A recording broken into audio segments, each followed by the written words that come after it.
Ooh,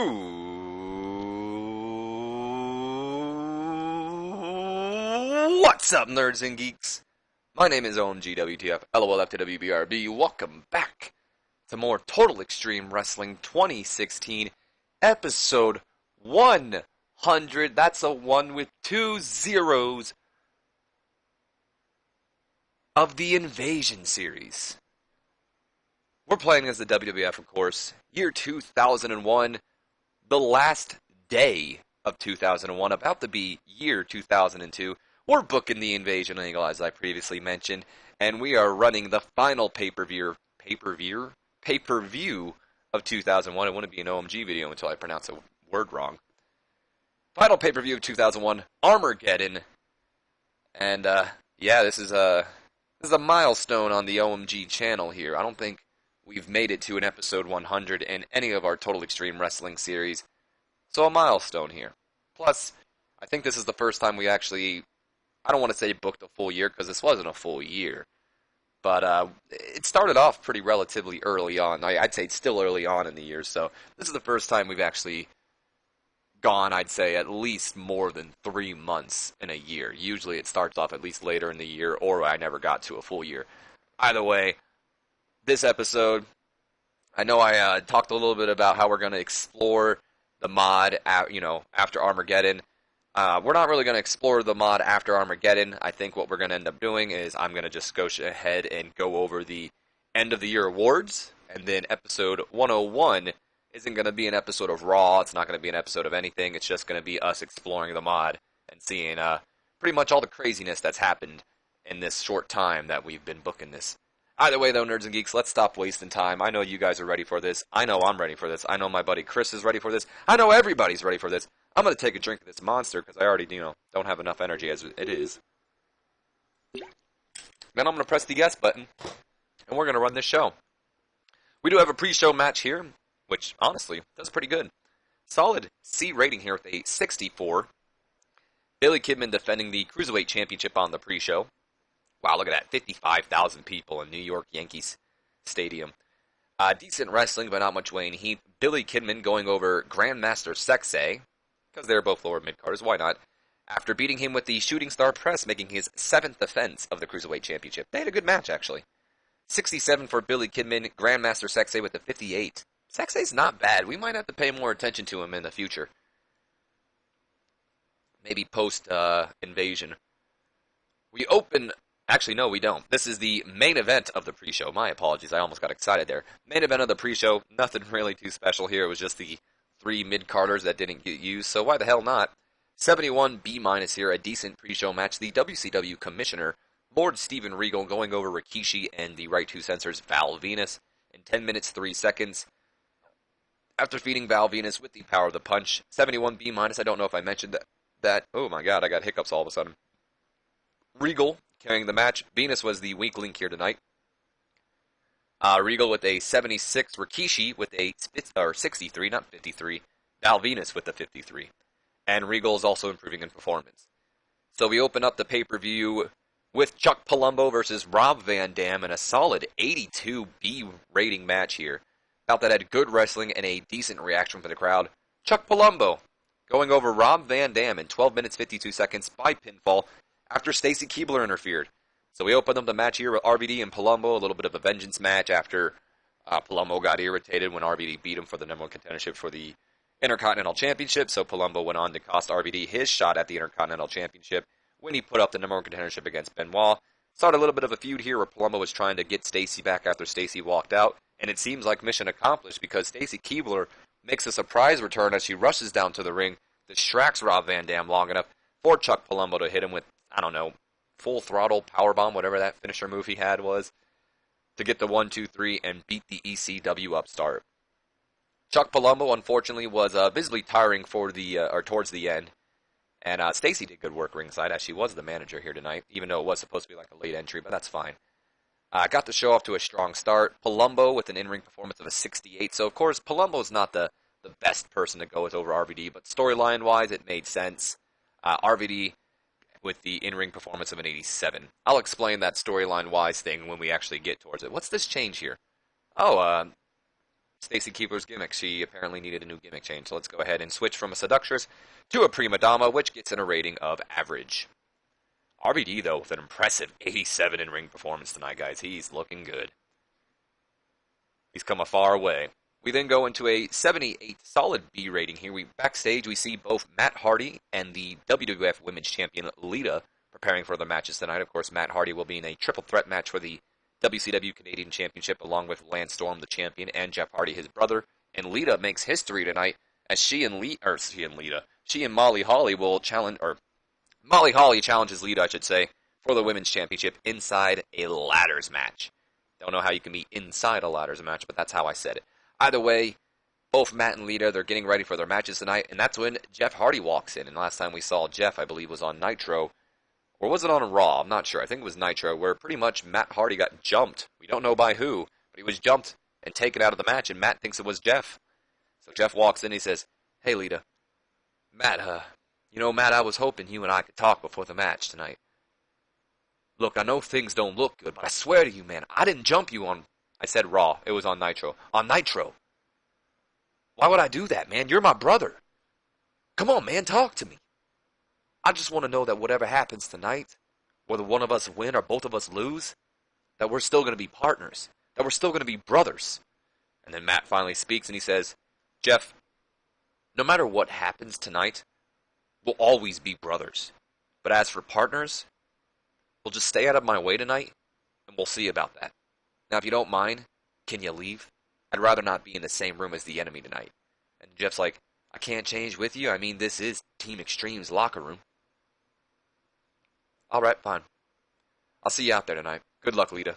And then Jeff walks off, so he's still kind of getting the cold shoulder from Matt, and Matt pretty much just told him, "Stay out of my way, and we'll see about that partnership you're talking about." So, are the Hardys going to break up?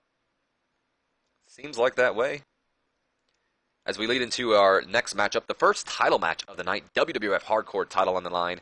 78 solid B rating here. Decent matchup. Bradshaw going over his former tag team partner and best friend, WCW's Ron Simmons, in 9 minutes 56 seconds with the clothesline from hell, making his 6th defense of the WWF Hardcore Championship. Not enough selling here, unfortunately. Bradshaw with a 75, Ron Simmons with a 78. Ron is improving in technical and performance, and Bradshaw improving in performance. Good match from the guys tonight. We follow up with our next segment, backstage segment here, solid C with a 64 rating here. Michael Cole backstage with Paul Heyman, Tommy Dreamer, Sabu, and Beulah McGillicuddy, Team ECW. Ladies and gentlemen, Michael Cole here, and joining me at this time is ECW's Paul Heyman, along with Tommy Dreamer and Sabu, who will later on tonight face Raven and his flock. Wow, Michael Cole is doing horrible on the microphone tonight. And his flock in an Extreme Rules tonight. Extreme Rules match tonight. See, I told you, Cole sucks. He must be nervous. Paul Heyman then responds, and that's where Raven's second mistake was made. Of course, the first being his jump over to WCW. But why on earth would Raven pick ECW's match? I mean, sure, Raven is a former ECW alumni, and Vampiro has proven to be quite the sadistic bastard. But let's not pretend that Tommy Dreamer and Sabu don't know what to do with a weapon in their hand. We're talking about Sabu, the same man who has scars left over from the wars he's gone through in this ring. Sabu, whose uncle is the freaking Sheik. And then there's Tommy Dreamer, a man who never backs down from a fight, and will thank you and ask you for another hit of whatever you got, and take it with a smile on his face. Raven, you wanted to exterminate ECW, well, an Extreme Rules match is the wrong way to go. And I'm sure you'll learn to regret your decision. And, of course, I didn't have much more room to go with this, and I don't know if that was the end of the promo, and that's why I left it alone, because I didn't type anything else in. But pretty much Paul Heyman psyching up and hyping up Team ECW tonight for their Extreme Rules match with Raven and Vampiro. Paul Heyman looked good, and somehow the performance of Sabu was fantastic. Why is Sabu so over? I don't know what I did. Again, we are in the tri-state area, but still, for some reason, Sabu's just gotten over. Thank the Sandman, because Sabu mostly got Sandman's push here. We then go into the first ever women's ladders match here tonight with a 68C+, and about that had subpar wrestling and little heat to it. I won't lie, a B- wouldn't have been bad here, but a 68C+, still not bad, about what I was expecting. Little heat to it, Lita defeating Molly Holly in 10 minutes 9 seconds after pulling the title down, making her the 5th defense of the Women's Championship. You'll notice here the highlighted road agent report, Molly Holly taking a stunt bump during the match. I just imagine, a simple fall off the ladder, pretty much. Molly and Lita battling up there. Lita pushes her off when they're up on the ladder. Molly falls down. Lita gets the title. 1, 2, 3. Simple as that. Lita with a 62, almost said 63, with a 62, and Molly Holly with a 53. I should have had the ending of the storyline here, but I didn't. But that does go ahead and end that storyline. Backstage, we get a 68C+ here. Mean Gene is backstage. He's in the parking lot. He says, "Hello, fans. Mean Gene here in the parking lot, waiting for the arrival of Diamond Dallas Page, who is set to face the Giant later on tonight. No sign of him yet, but he has assured us that despite his injuries, he will be here tonight." Apparently, Mean Gene is looking very stale, so let's go ahead and change that gimmick from a staff member to nothing, because he doesn't really need a gimmick. He's just an announcer, just a backstage reporter or whatever you want to call them. Either way, Mean Gene's waiting for DDP. No sign of him yet. Then we just go to a quick backstage segment showing the Giant warming up for his match that he doesn't even know if he's having tonight here. Based him off Menace, so of course 77B here. Of course, if with his Menace, you'd think he'd get like almost an A, but that's fine. We lead into our Extreme Rules Tag Team match, 68C+ here, and a decent match. Raven and Vampiro going over Tommy Dreamer and Sabu, when Raven defeats Sabu with the piledriver following interference from Bossman, and Perry Saturn. The two men abducted have joined sides with the flock, it would seem. It's almost like I had that planned for so long. Either way, this match was based off Mayhem. I just wanted to kind of test it out. 68C+ isn't bad, but I believe 3 of the 4 people, I don't think Vampiro's that highly rated in the Tri-State, are like super over, so I don't know. Maybe the Mayhem match wasn't the best thing to do, but I still think it was that's how we wanted it. It was supposed to be Extreme Rules, all sorts of weapons and everything. Either way, though, of course, Raven, Tommy Dreamer, Sabu, probably even Vampiro held back because of the chaotic nature of this match. Raven's getting better at his gimmick. Sabu is getting better at his gimmick. Got the crowd buzzing as well. Of course, overbooking didn't sit well with the crowd. Vampiro with an in-ring performance of a 66. Raven with a 73. Sabu with an impressive 76. Best in the match. And Tommy Dreamer with a 67. So Vampiro just 1 point behind Tommy with the worst performance of the night. Sabu pulling out a crazy performance. And let's go ahead and complete the gimmick change for both Perry Saturn, who has a above average on his Acolyte gimmick. And I guess we weren't changing Big Boss Man, but that's fine. So Big Boss Man his name's not Big Boss Man anymore. We're just calling him Boss Man. Boss Man and Sabu are now aligned with the flock. We then lead into a 78 solid B here. We're backstage with the WWF Tag Team Champions, Rhino and Stone Cold Steve Austin, who are getting ready for their fatal 4-way title defense tonight when Austin steps up to say something to Rhino. He says, "All right, Rhino, first things first, I want to congratulate you on your win on Nitro. Big win for you. But tonight, we got a big night ahead of us. Not only do we got to defend these titles against 3 other teams tonight, but we got a long night of celebrating after we're done. But hey, in all seriousness, we got to be on our toes tonight, because we don't even have to be pinned in order to lose these damn titles. So we got to make sure to keep our eyes on everyone tonight. You got that? Alright, good. Now let's go out there and win this damn thing." Just another psych-up promo from Austin. Nothing too special here. As we follow up into our next segment here with a solid 81 B rating here. Decent matchup. Lance Storm going over Matt and Jeff Hardy in 12 minutes 47 seconds.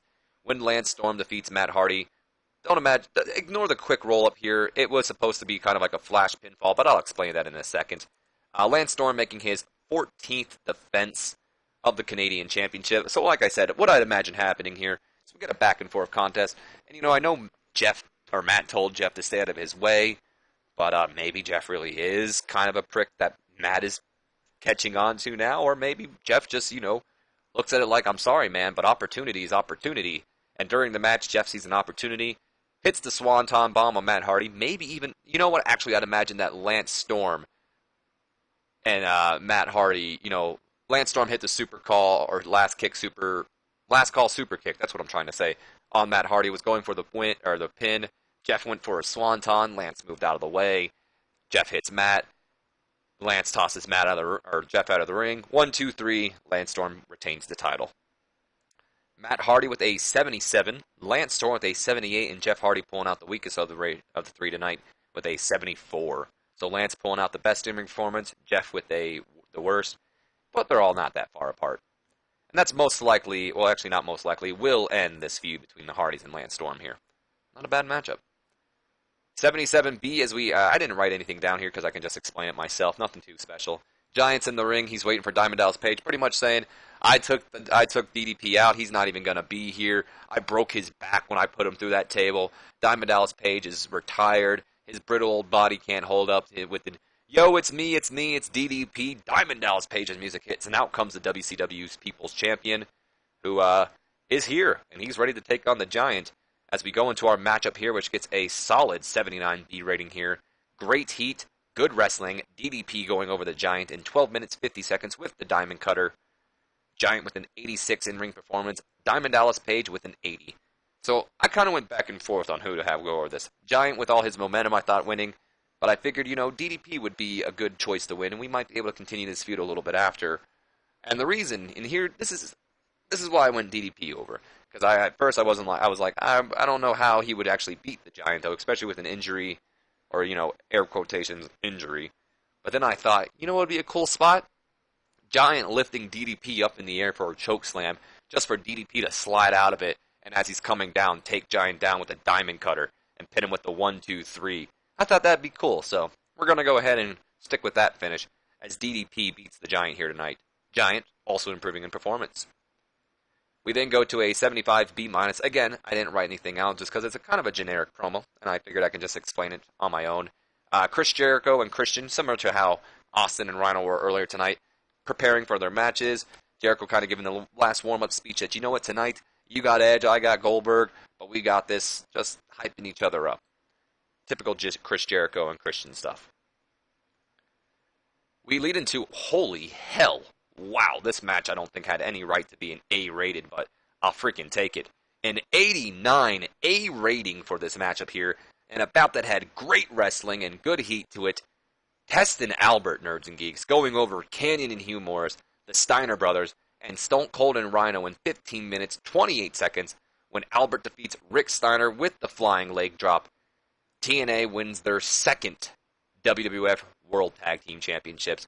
Austin and Rhino, Austin even told Rhino tonight, we got to be on our games. We don't even have to be pinned, and he was right. I'd imagine maybe Test hits a big boot. Albert hits the flying leg drop. 1, 2, 3. New champions. Test and Albert are the new tag team champions. Scott and Rick, of course, have great chemistry. Rhino with an 89. Stone Cold Steve Austin with a 100. Hugh Morris with a 71. Weakest in the match, but impressive for Hugh. Probably his highest rating yet. Canyon with an 81, Rick Steiner with a 75, Scott Steiner with a 99, and Albert with an 84, Test with an 86. Test and Albert, who expected that, guys? I don't think any of you. I bet you all thought Rhino and Austin were retaining, but Test and Albert pick up the tag team titles for the second time. Rick Steiner's improving in performance, Scott is improving in Rumble, and Canyon is improving in Rumble. Good stuff, guys. I don't think this was anything special. Yeah, just a regular match. Wow, solid A rating. Did not expect that. We're entering the hype video section of the show, where most of my angles are just hype videos now. This one does damn good. 96 solid A star rating here. Not even solid. Excuse me. That's not solid. That's an A star. 96 A star. Hyping up the Intercontinental Championship match between The Undertaker and Chris Benoit, also featuring Ric Flair and Kane. We then lead into said matchup, which gets a 97 A star. Hell yes! 97 A star? I'll take that. In an exceptional match, The Undertaker going over Chris Benoit in 18 minutes, 30 seconds with the last ride. We also saw Ric Flair try to, it says running and attack Taker and Kane running and attacking Benoit, but that's just my way of trying to get him in there because I can't have Kane and Flair battle each other. I'd imagine Rick trying to get involved in this match at some point just for Kane to get involved as well, taking out Ric Flair and as those two brawl, preventing the outside interference and letting Benoit and Taker just battle it out. Great matchup here tonight as the Undertaker gets a 96 in-ring performance to Chris Benoit's 92. Hell yeah, guys. What a freaking match. Yeah, I knew this match was going to do bad, guys. There's a reason why, though, because this is the 4th time we've held this matchup. I thought there was enough time between their first match that we ever had, but I guess there wasn't. So I knew this match was going to do bad, so I just kind of used it as a cool the crowd kind of thing. So I expected it to be a 42D rating here, guys. You know, I wasn't going to steer away from the story. I'm going to commit to it. And like I said, we need cooldown matches anyway, so why the hell not? 42 solid D match and a horrible match for these guys. But either way, it had great wrestling and a decent reaction from the crowd. It's just, it wasn't as good as their previous matchups. Edge going over Christian in 10 minutes 7 seconds with the spear to win the United States Championship. As planned, it did bring cooled the crowd down. Like I said, it needed to be much better. 4th time, we can't affect that. But both Edge and Christian with an 84. So there you have that. And Edge becomes a 2-time United States champion now.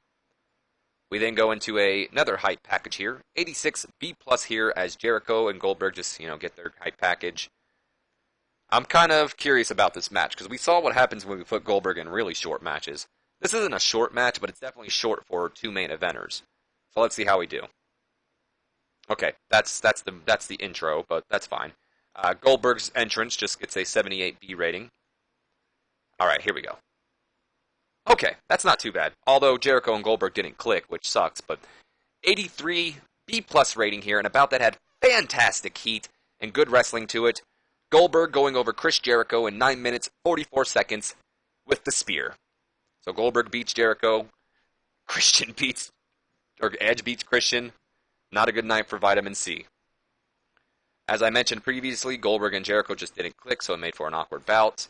But it was only 10 minutes, and they still put on a B+, so I'm not too worried now. I was curious to see, oh boy, is the stamina going to screw me over, or is the short matches going to be screwing me over? Like, what's the worst of the two, you know what I mean? I did get the crowd hotter, so that's cool. Jericho with an 84, Goldberg with a 79. No worker improvements, though. As we move into our next segment here, solid A rating with a 91. Just the hype package for Booker T versus Kurt Angle. We also have both the McMahons in here because, well, why not? It's WWF versus WCW as well still. We lead into the final match between Kurt and Book, which, holy shit, thank you guys. What a hell of a performance tonight with Kurt and Booker T. 97 A-star rating. This is just the night of great matches. And about that had superb wrestling and great heat. Kurt Angle defeating Booker T for the 3rd time. Kurt Angle just has Booker's number. In 20 minutes, 28 seconds with the ankle lock by making Booker T tap out decisively. Kurt Angle makes his first defense of the WCW World Heavyweight title. Booker T with an 89. Kurt Angle with a 92. What a match. What a match.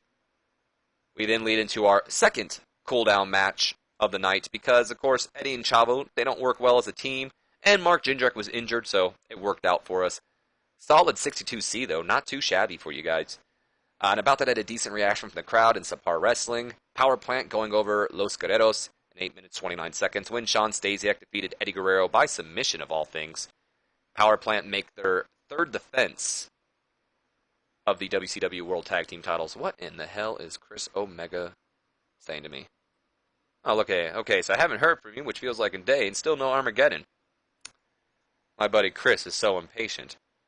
I'm recording it now. Shout out to Omega. There we go. Alright, Lord Regal doing good work ringside. As I said, Mark Jindrak was injured, so we had him, we can look in the Road Agent report here. He had limited involvement because I didn't want him to get injured more because I actually really care about Mark Jindrak. But he's getting better at his gimmick. And like I said, as planned, it brought the cool fans down a little bit, which we wanted. Chavo Guerrero with a 51, Eddie Guerrero with a 69, Shawn Stasiak with a 63, and Mark Jindrak with limited involvement had a 50. Not too shabby. Shut up, Naughty. No one asked your opinion. So Mark Jindrak was the worst, but that's limited involvement. We relied on Shawn Stasiak to carry a match. That's interesting. Well, not carry, but take most of the, do most of the work in this match with Eddie and Chavo. Chavo's improving in technical, so that's good. And then finally, the hype video package for Rock versus Triple H. As we move into our main event of the night for the WWF World Championship. Yes. Solid 99 A-star. Is this our best pay-per-view or what? Holy shit.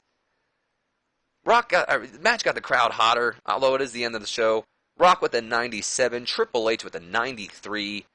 Felt that had sensational wrestling, fantastic heat. The Rock going over Triple H in 23 minutes, 13 seconds with the People's Elbow. Stephanie, she got involved, but it didn't do anything. Rock makes his third defense of the World Heavyweight Championship. I believe this was it wasn't our storytelling match. No, that was Goldberg and Jericho, that's right. Wild Brawl was the hardcore title. What a match. We end off the show to get a 96 A-star. Stop! You're spoiling me! What a way to end the freaking year, nerds and geeks. Holy shit. We gotta praise Rock and Triple H for their praise for a great performance. Praised for a great performance. I don't know who else to congratulate. Everybody else put on such a fantastic fucking match tonight. Holy shit. Shut up, Nani. It's gotta go to Kurt. We're gonna praise Kurt for a great performance as well. Kurt Angle praised for a great performance. Holy shit. Rock was very happy with our speech. Triple H seemed pleased, because, he's an egomaniac. Kurt Angle was very happy. What a show! Oh my god! Alright, we got the end of the year processing. What do we got here?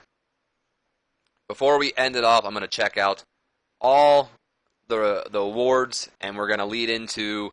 I'm gonna check if that was our best show. Wrestler of the Year, for the first time ever, Jun Akiyama. There you go, buddy. Company of the Year, of course. World Wrestling Federation, 6th time we've captured the trophy, of course. Tag Team of the Year goes to Shinjiro Otana and Shinya Hashimoto. This is the first time they've won this award. Match of the Year. Fuck yeah! Get out of here, New Japan. Match of the Year goes to us. WWF No Mercy. Rock versus Stone Cold. Beat out WrestleMania 17 somehow, but let's ignore that. Hell yeah. I mean, it did get 100, but still, hell yes. Show of the Year? You're freaking kidding me. There's no way it wasn't our best show. Armageddon? It was literally last night, and everybody was reviewing the things. Like, I don't know if it was just high from Armageddon, but that was the best show put on this year, hands down. Armageddon wins Show of the Year. Fuck yes. Young Wrestler of the Year goes to Shuji Kondo. First time for this rising Japanese star. Hell yes. What do we got so far? 3? 1, 2, 4? That's 4. Look at that. Veteran of the Year goes to the WWF. More importantly, goes to Diamond Dallas Page. The first time he's won this trophy. Thank you. Female Wrestler of the Year goes to Akihara Hakoto. First time she's won it. Independent Wrestler of the Year goes to Norman Smiley. Surprised it didn't go to AJ Styles. But either way, Norman Smiley with a first time he's winning this.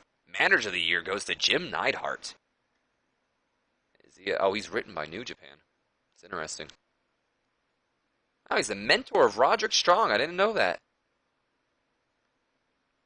Announcer of the Year goes to Jim Ross. 10th time winning this trophy. Doesn't surprise me. To my surprise, I thought it was going to be Dusty Rhodes, but Jerry Lawler wins the color commentator of the year. Doesn't tell me if it's his first or 10th. Just says he's taking it home. Referee of the Year goes to Hiroki Uno, and that is the last award. Scott Hall out of New Japan. Good, I don't have to edit things. I wish, what's his name? Hulk Hogan would get out of New Japan too, so I wouldn't have to edit that either. Jay Lethal's a rising star. We got a short list, Jay Lethal. Hell yes, guys. Fuck yeah, give me a like for that. I don't ask for likes I ask for likes after every video. But smash that like button. Is that the phrase everyone says? Yeah, go ahead and smash that damn like button for the best show we've put on yet. For episode 100. Hell yes. All eyes on CM Punk. Good for him. We got a lot of stuff going on here. I'm on freaking Armageddon high though. What a hell of a show. What a hell of a show. All right, what do we got going on here? Scott Hall's contract is ending, which we knew about. Jerry Lynn's contract is ending. We're going to go ahead and keep him. Bull Buchanan and Charlie Haas. I'll have to take a look at them. Shane Balor got a whatever. I don't care. Okay, 1.88 for that. Matt Hardy is turning into a good worker. He's worth getting behind, says Chris Jericho. All right, Test. I'm not sure if you're the person I'm really going to want the opinion on. Either way, Boss Man needs to learn how to sell. He's not worth pushing until that's addressed. Okay, whatever. Rikishi doesn't connect with the fans. You should probably write him off, says Scott Steiner. The Undertaker says Eddie Guerrero's a natural talker. He's worth giving promo time, in my opinion. So does Booker T. Hell yeah. Hell yeah. What do we got here? Decisions? Oh, an incident involving both William Regal and Perry Saturn. Alright, well, William Regal's a steroid user. Let's go ahead and find him. And Perry Saturn is also a steroid user. Let's go ahead and find him as well. Alright, let's check out, still made a profit, I think. Doesn't necessarily tell me. Yeah, we made a profit. Holy hell, we made a profit. Look at all that money. And, yeah, I want to go ahead and do top 100. No, it wasn't actually. Our best show is still an episode of Raw from September 2001. It is our best pay-per-view, though. Go ahead and look at our... Well, we can go ahead and look at our top 100 events and see it is the best pay-per-view. Didn't get the best buy rate, though. That belongs to SummerSlam. It got 4th, actually. Look at that. Rock and Triple H just right behind Rock and Austin. What a hell of a show. Alright, though, nerds and geeks, I hope you have enjoyed. If you have, do me a favor. Please leave me a like on this video for one hell of a show.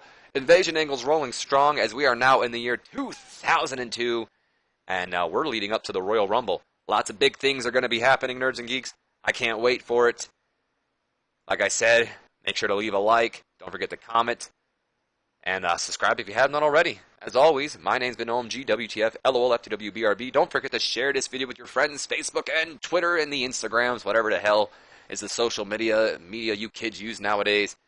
My name's Benoit, WTF, LOL, FTW, BRB, and I will see you for episode 101, where we explore the database. But if that doesn't interest you, then check into episode 102, which we will finally start the road to the Royal Rumble. Till then, have a great day, guys.